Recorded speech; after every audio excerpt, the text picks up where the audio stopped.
and welcome to the Self-Aware Entrepreneur Show with Lee Chambers. And today I have the pleasure of a guest who I've been looking to speak to on the airways for over 6 months. She's originally due to come on with me on Ribble FM last year, but lockdown quashed that.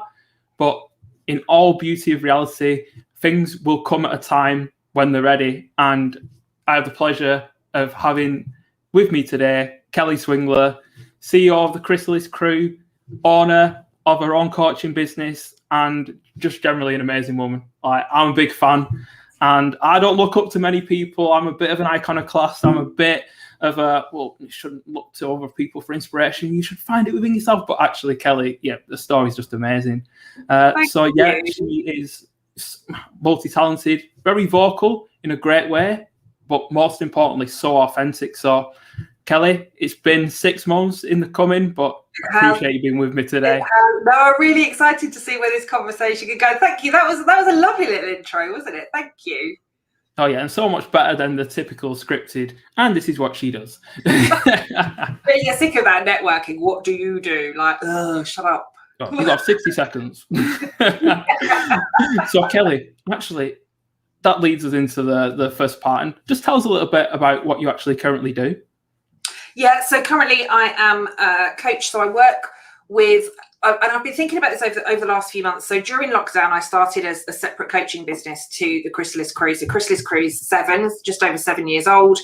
And the Chrysalis crew is really a people and change consultancy with a huge mission of changing the world of work. That was what we were founded on. That is absolutely what we are still driving to do. But I think probably since 2015, although I ignored it for lots of years, I had this niggle that I then also needed to start like a Kelly Swingler something. And it was like, no. And I started it last June. And I initially was working and still do work with a lot of HR professionals. I work with a lot of CEOs on really helping them to get to who they are at the core. Yeah. But I think over the last few weeks, I'm working with a few people at the moment to really help me kind of elevate that as a brand and tell a bit more of that story. Yeah. And actually, I think what's coming out of me is the people that I work with are really the change makers. They are the change makers that want to change the world of work, that want to have a big impact on the world in terms of what it is that they do. So I suppose I am a coach for the change makers at the moment in terms of the Kelly Swingler stuff. And I'm just absolutely loving it. Absolutely loving it. Yeah, and I'd almost think, Kelly, that you are the torch that sets fire to those who make change. Thanks. I'll take that. I'll take that. And I think at this point, we actually have to take a pause and say thank you to the amazing Sualti for actually getting us together. Because, again, sometimes to get two people in a room, it actually requires someone with a keen eye to see people who have that synergy and have similar values. And Sue, you get your special mention right here on the show. Thank you very much. Yeah, she's definitely been persevering in terms of this. I think this year and last year, you've got to do it now. You've got to do it now. So yes, thank you, Sue. Yeah, super. So Kelly, obviously, to get into that position where you've got a company that does things setting precedents like the 4-day work week, and actually, more often than not, living by the company's values and turning away clients who don't find the resonance, ensuring that you work with who you want to, the change makers, not the pedal bikers, and actually being in a place where you live those values on a day-to-day basis and really put them out there. Sometimes when they're breaking down stigmas, going against convention and breaking that conformity. So I'd like to know a little bit more about the journey that got you to that place where you authentically express yourself and say, look, this is how I feel it should be. Yeah, it's like how long is a piece of string? I know we haven't got a day for that one, but I think for me, I suppose if you were to speak to my parents, I think they would say that actually I have always been pioneer is probably too strong a word, but I think I have always been curious. I've always been challenging. Actually, why is it that we do things that way? Why can't we change it? Can we make it easier? Can we do this? Can we do that? Really asking questions. And I think probably sometimes to the point of my parent being like, Kelly, just shut up and do it. But I think that also kind of stuck with me through school, and I think I got a bit of a kind of nickname, if you like, and a bit of a reputation as being a complete rebel and a bit of a troublemaker. But actually it was just challenging. You know, I think particularly at secondary school, I think if you look at a lot of my secondary school, you know, when you get the class photos, you have to kind of line up in height order for your class photos. And I was always dressed in an inappropriate not inappropriate jumper, but something that wasn't school regulation.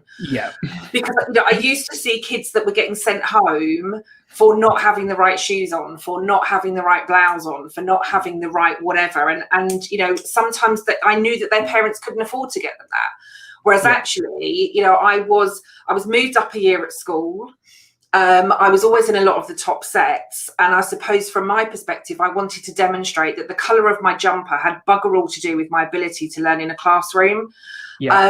And I used to challenge that with a lot of teachers. And I think a lot of that came into the workplace with me. Initially, I started in retail, John Lewis partnership. I started with Waitrose and John Lewis. I had wanted to go into law and then realised after 2 lots of work experience that was just not for me. Didn't know what it was that I wanted to do. So after my A-levels, I signed up and was recruited into a management training scheme with Waitrose. Fell pregnant unexpectedly with twins, had my twins 3 months after my 20th birthday. And then so I transferred to John Lewis and had the opportunity to then start to select which specialism I wanted to go into. So it could have been merchandising, could have stayed on the shop floor, could have done lots of different things. And for me, that was really where that was my driver into HR. So from a training perspective, from a development perspective, from a recruitment perspective, I very, very early on was involved in kind of mass assessment centres, looking at lots of different ways of doing things. But that driver for me was really about wanting to stop what I still class as this kind of Monday to Friday dying syndrome.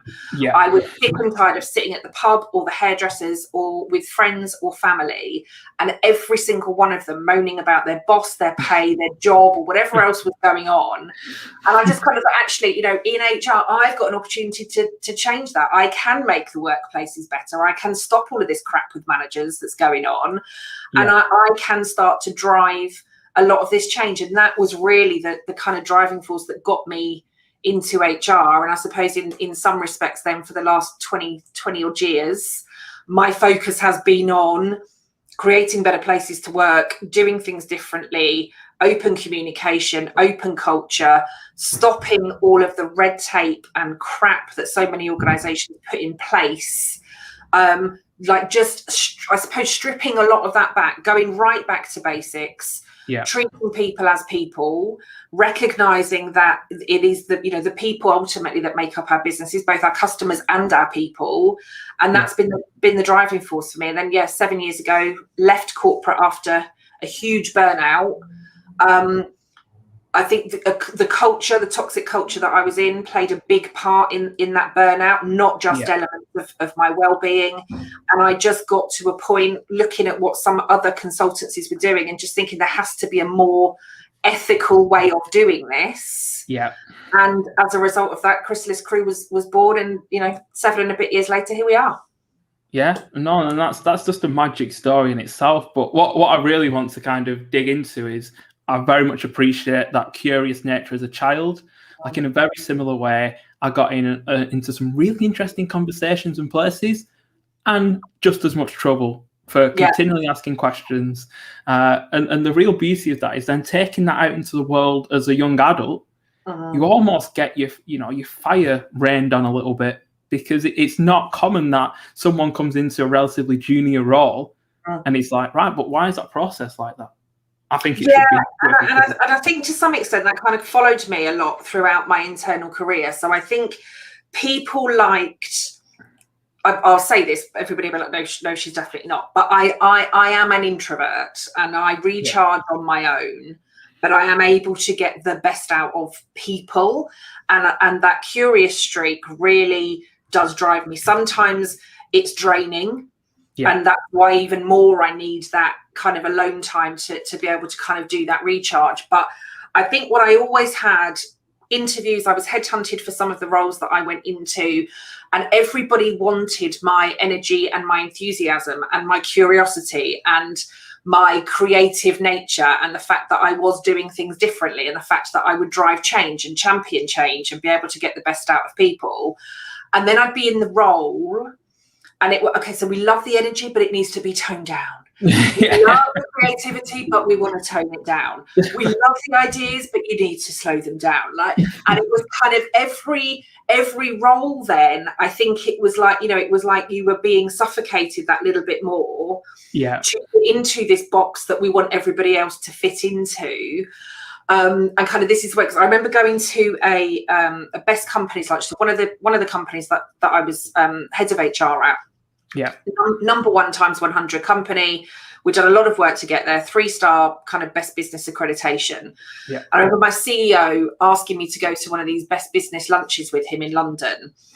But I was given an instruction by his PA that I needed to go dressed in black, right? I needed a black suit because everything that before that had been like colour, right? It was colour.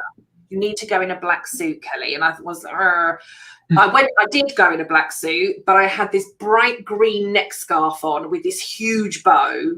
Yeah. And I had like green shoes and this green bag. So I had done my bit and put my black suit on, but I wasn't going to compromise completely. But I remember walking into this room for this lunch and there was just this sea of like black, grey and navy suits. And I was like, like it honestly felt like just all of the colour and all of the energy had been sucked out. Yeah.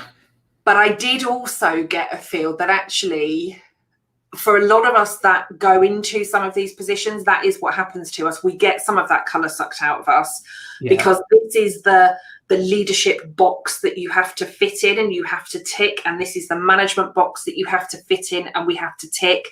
Actually, for me, it's about ripping up that, like managing like there is no box, bringing out actually who are you at the core, right? Lee, how can we bring out the best in you as you are for you to be the best leader, for you to be the best manager, not looking at this tick box and saying, okay, Lee, we need you to fulfill all of these things, but actually who is Lee and how can we get Lee to be the best leader ever by allowing Lee to be more of who Lee is. That for me is the big driver.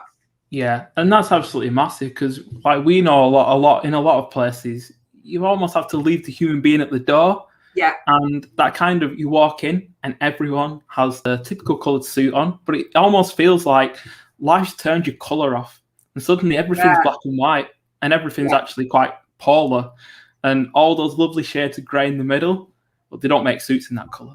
They probably do. But a lot of that, I think we do try to quash that, and I think again, and I think it's Patty McCord that has said it. I think it was her that I saw it from a few years ago, but it was like I think she put it much more eloquently than I ever had. But I think a lot of the time we talk about business fit when we're recruiting people. We talk about fit. When we're looking at culture, we talk about culture fit.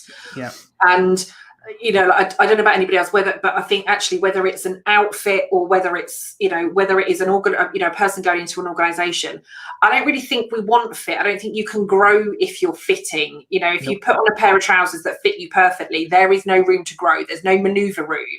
There's no any of that. And I think as organizations, again, we've got to stop trying to put square pegs in round holes and actually embrace that square pegs belong in square holes. And we need a few more square holes within our organizations to help us grow, to help us be truly inclusive and truly diverse and really change everything that needs to be changed about the world of work. And I think if we continue to look for the next grey suit that can fit in this, in this little peg, we're not going to evolve enough when we're not going to evolve in the way that we need to.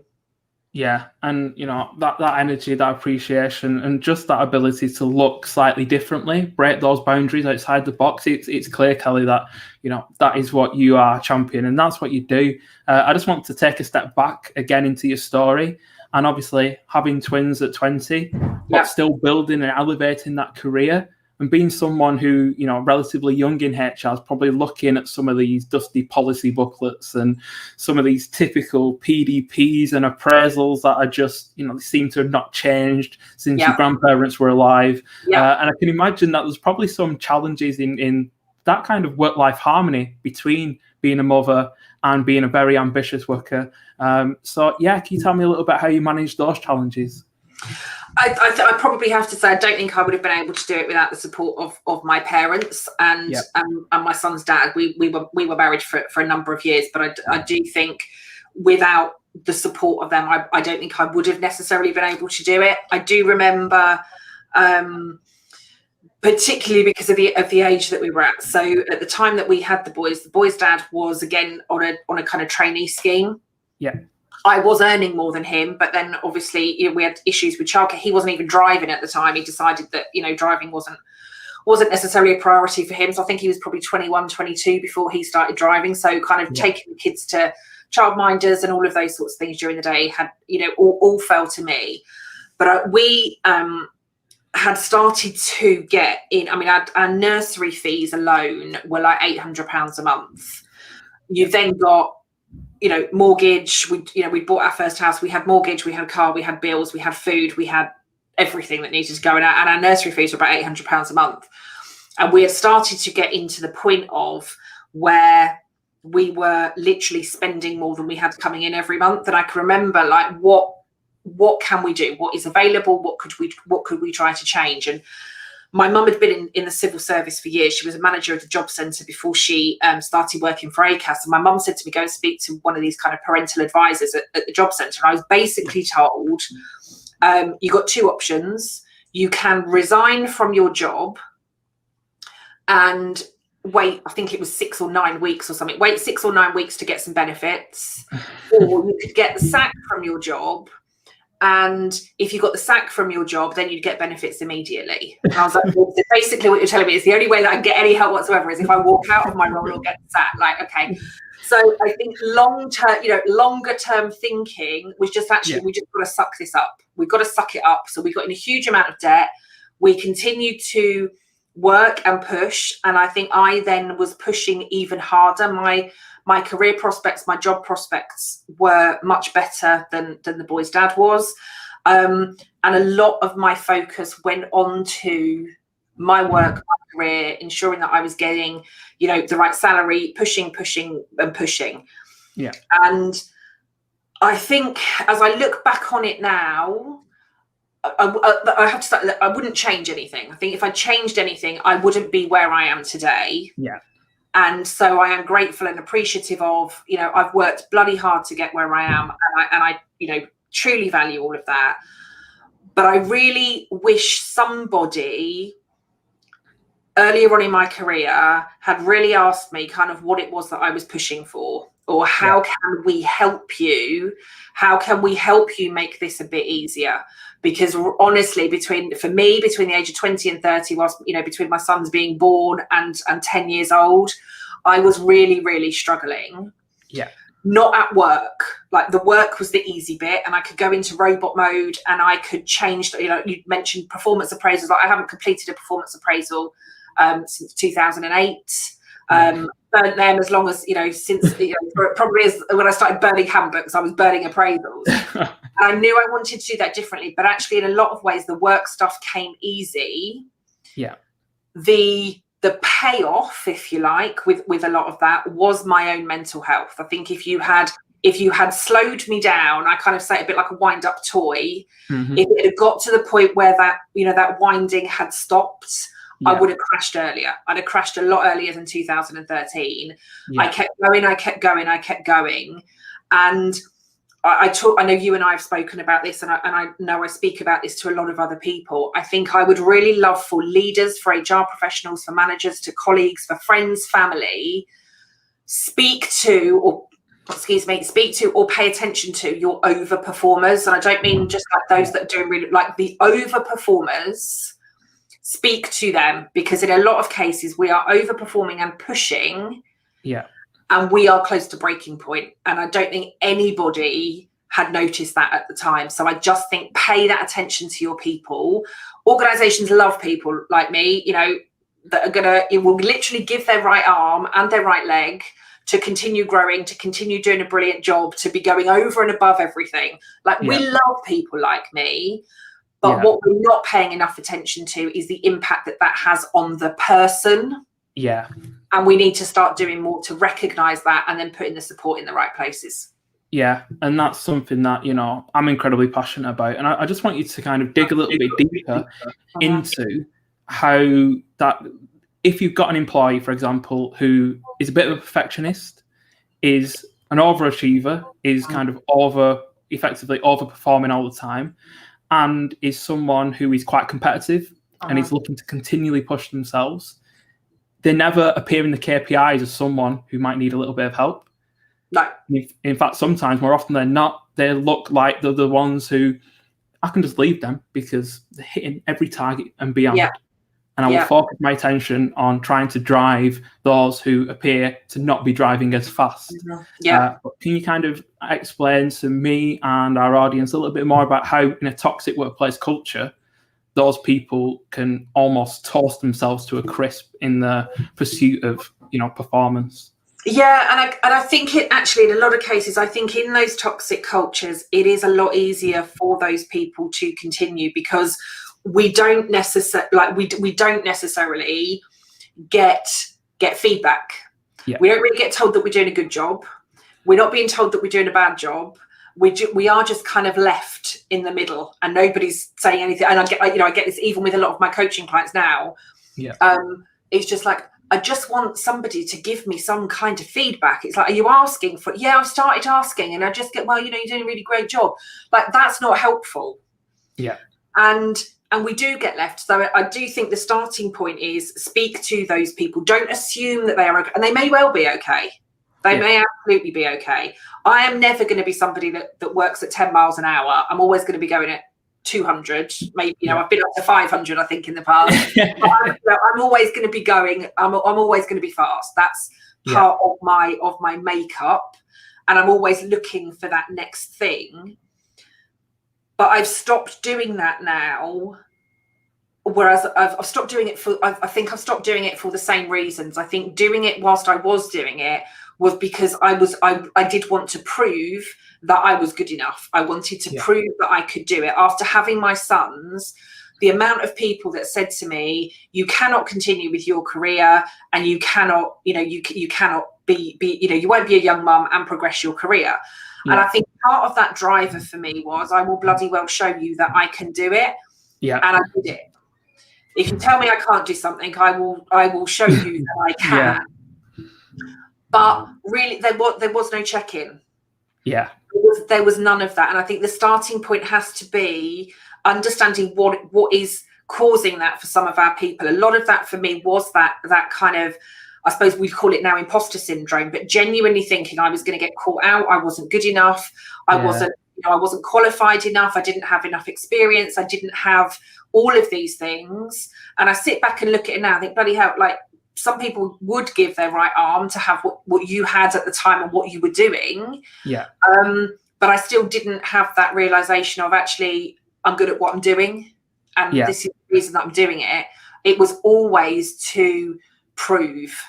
And I think, again, when I speak to a lot of people in that boat, a lot of us are trying to prove something. We may not know what, and we may not know who to, but we will damn well, you know, kill ourselves in the process of trying to prove something to someone that we are good enough. Yeah, and I think that, again, like in my own experience, that doubt, other people saying that you couldn't, is incredibly motivating and gives you a lot of jet fuel. Yeah, absolutely. But like anything, there becomes a point where you skyrocket and then you're kind of left floating. And at that point, and that gap for floating, sometimes there's a conversation to be had, meeting people where they are at. And again, it's literally just that check-in and appreciation at that point is so valuable. And and I think just, it is that check-in is absolutely vital. I was going to say something, I've kind of lost a bit of my train of thought, but it is vital. It is important. And it can be, this is what the thoughts back, but it can be really lonely. Yeah. I had at some point colleagues telling me, you need to slow down because you are making us look bad.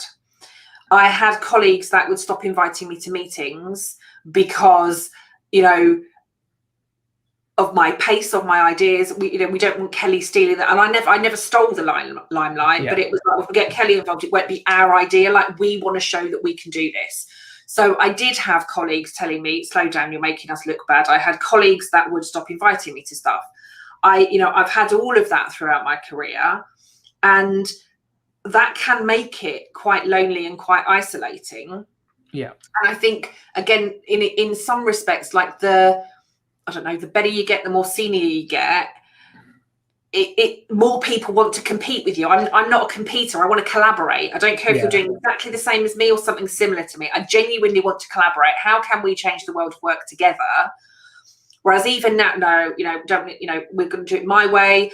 It's my clients, my ideas, I don't want to steal any of your ideas. I've got plenty of my own. Yeah. But we could do something together. And I had a lot of that throughout the workplace, where actually a lot of people didn't want that because they wanted the glory. They wanted the limelight. They wanted the conversations.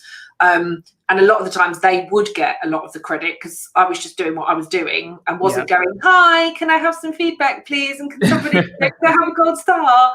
I wasn't doing that. I was kind of delivering and taking more of a back seat, whereas a lot of other people were delivering and being like, hi, guess what I've just achieved? And look how brilliant I am. And I'm like, that's not my bag. No. And you know what? It's that self-awareness as well to realise that and look back and reflect and start to, help the future HR professional start to build that into their kind of toolkit, really. Absolutely. It's kind of vital. And what I want to say is we're coming towards the end now, Kelly, and just your journey and your insights, there's so much there. Anyone who listens to this on replay, I'm sure you'll be, taking away, scribbling notes, because, I am. But ultimately, Kelly, now's a chance for you to really share a few of your kind of gems of wisdom, things that you'd want future HR professionals, people coming into the industry to think about. And on the other side, MDs and HRDs who have probably gone through a lot this past year, what should they be thinking about for the future? That's probably it. That could all be like a whole conversation in itself, Lee. Of course. I think the first one for MDs and for people professionals, I think the first one for me has to be about your own well-being, protecting your own well-being. Any role, and again, I think for HR professionals and MDs, CEOs, leaders of any kind, a lot of the time we think that we have to keep going, keep pushing, ensuring that we're putting other people first all of the time. In doing that, actually, though, we are role modeling a really toxic type of behavior. We are role modeling that it is okay to kill yourself at your desk. We are role modeling that you should be working 24 hours a day. We need to shift that. If we focus on our own well-being first, if we take those proper breaks, we prioritize sleep, we ensure that we're eating properly, walking, lunchtime, doing whatever it is that we need to do, we role model a better type of behavior for others. So the first thing for me is around those non-negotiables in terms of your well-being. And I don't care what level of any business you're at, that for me is the starting point. I think then from there, again, for both parties, really, for me, I think it is about communication. Yeah, we are really brilliant, particularly in HR and at leadership level. We are really, really brilliant at sitting around tables and saying we need new policies, we need new rules, we need new ways of working, we need all of this stuff. And we're going to create it in secret, and then we're just going to launch it to the business. Yeah. And then we wonder why nobody's excited about this brand new policy that we've just created for them. We've got to get better at communicating and co-creating and collaborating with our people. So speaking to Lee and saying, right, okay, Lee, there's a bit of an issue in your team. What is it that we can do to fix it? Let's speak to you. Let's speak to your team. Let's speak to some of your colleagues. What are we going to do to resolve it together? That's not to say that it necessarily slows things down. But I think if we take that time at the beginning, it will then roll out much, much better. And I think in that we have to be more, I call these hot conversations that we have within the Chrysalis crew, for me, it's about honesty, openness, and transparency. Yeah. That's how we have to communicate. Hiding things, not being honest, not being open, and not being transparent creates toxicity in workplaces. Yeah. It takes, those sorts of things. If you think of any relationship in your life, whether that is with your kids, your friends, your spouse, your boyfriend, girlfriend, husband, wife, anybody, not doing those three things damages relationships, and it's no different in the workplace. So we need more open, honest, and transparent conversations, or honest, open, and transparent conversations, much more collaboration, better communication, and a huge focus on our own well-being. Yeah, that's massive. Again, if you're going to take anything away, non-negotiable self-care habits, just build them in. And hot conversations, I absolutely love that, because it's true. Just think about how much, even if we look at it in pure business efficiency and productivity, when you're not honest, open, and transparent, every process gets affected along that way. And it absolutely, you're wasting time, you're wasting money, you're wasting effort. It's not worth it. And in the remote and hybrid world that we've moved into, that's even more prevalent. And yeah, I mean, that's absolutely amazing. So Kelly, this half an hour has been full of value, full of insight, and the story binds it all together beautifully. I just want to ask now, what is coming for yourself, your coaching business, and the Chrysalis crew in the next 12 months?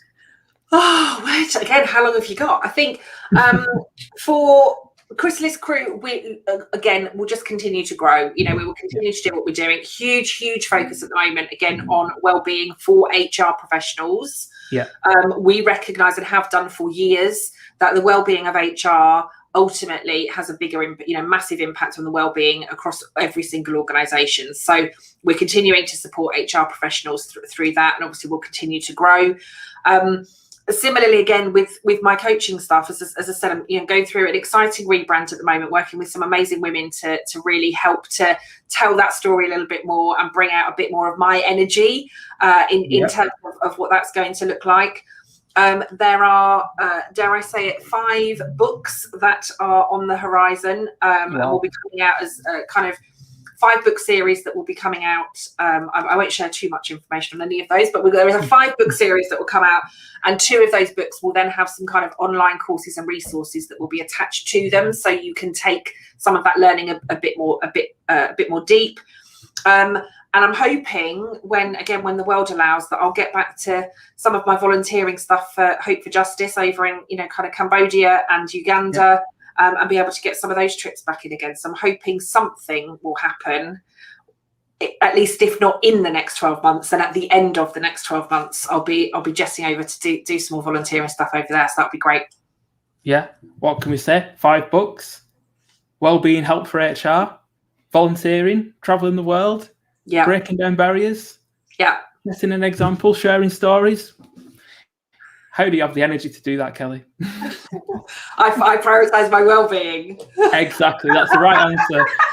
So yeah, it's been an absolute pleasure to have you with me today on the Self-Aware Entrepreneur. And where can more people find out more about yourself and the Chrysalis crew? So I'm most active in terms of social media channels. I am most active on LinkedIn. So articles, posts, videos, everything you'll find on there.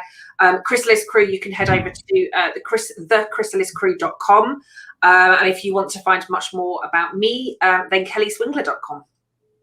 Yeah, so go and find out more. I mean, to be honest, if this 30 minutes hasn't whetted your appetite to find out more about Kelly, the work that she does, and just find out more, because we didn't even dip into the burnout journey. We didn't dip into a lot of the elements where you've actually taken... We'll have to have more conversations, Lee. Oh, yeah, you can come back.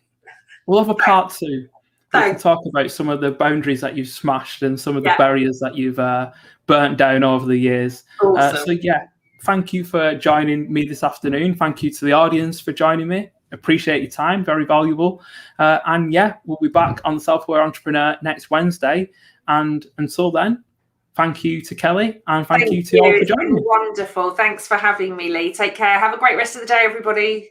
Thank you. Bye.